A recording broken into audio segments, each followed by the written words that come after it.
আরামবাগে ট্রাক্টরের ধাক্কায় ভেঙে গেল রেল গেজ। বুধবার দুপুরে আরামবাগে আমতলা মোড়ে দ্রুতগামী এক ট্রাক্টর ধাক্কায় ভেঙে গেল রেল গেজ। ট্রেন চলাচল সম্পূর্ণ ব্যাহত। 2:50 আমার আরামবাগ থেকে হাওড়াগামী ট্রেন 20 মিনিট দেরিতে ছাড়ে।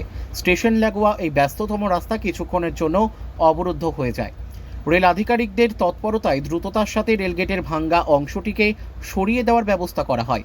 কার্যত যান চলাচল স্বাভাবিক করা হয়। এ বিষয়ে বিস্তারিত আরও কি জানা যাচ্ছে সেই চিত্রই দেখাবো আপনাদের।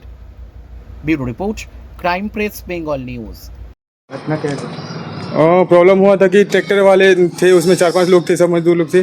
तो वो लोग आए और एकदम स्पीड से आए और मतलब उन लोगों को मैंने बोला कि रुक जाओ, रुके नहीं, एक तो घुस गए और दूसरा वाला जो बूम था उसको तोड़ के निकल गए बाहर।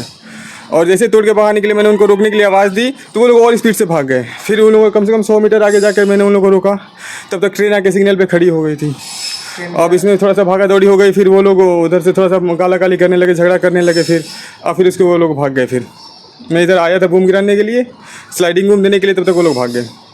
बस यही सब घटना हुई। क्या रुक गए थे? हाँ, ट्रेन काफ़ी देर तक रुकी रही, लगभग 8-10 मिनट ट्रेन रुकी रही। आरपीएफ आया? हाँ, आरपीएफ तो आई थी, अभी तो आरपीएफ आई भी है ही भी। अब क्या होगा इसका जो? अभी ठीक होगा धीरे धीरे। अब देखिए, अब जैसे होता है अभी आपको आपके सामने ही होगा जो भी होगा। अभी तो स्लाइडिंग बूम से ही चलेगी ट्रेन। हाँ, বলতে অ্যাক্সিডেন্ট একটা হচ্ছে, কোনো দুর্ঘটনা ঘটেছে, ঠিক আছে, এই জন্য ফের এইটাকে ওনার খেলা আছে, পুলিশ যে জিআরপি আছে উনি বলছেন কি ভেঙেছে এটা কি? ভেঙেছে যে আপনার টুবড়ে গেছে, হ্যাঁ, অ্যাক্সিডেন্ট হয়েছে নিশ্চয়ই কিছু। কিভাবে কি হয়েছে জানতে পেরেছেন? কিভাবে কি হয়েছে জানতে পেরেছেন? না, কীভাবে হয়েছে জানতে পারিনি, আমি এসে দাঁড়ালাম, বললো এটা দিয়ে যাওয়া যাবে না, ওইটাতে পড়ে যেতে হবে। ঠিক আছে দাদা, আপনার নাম দাদা? আমার নাম নজরুল ইসলাম।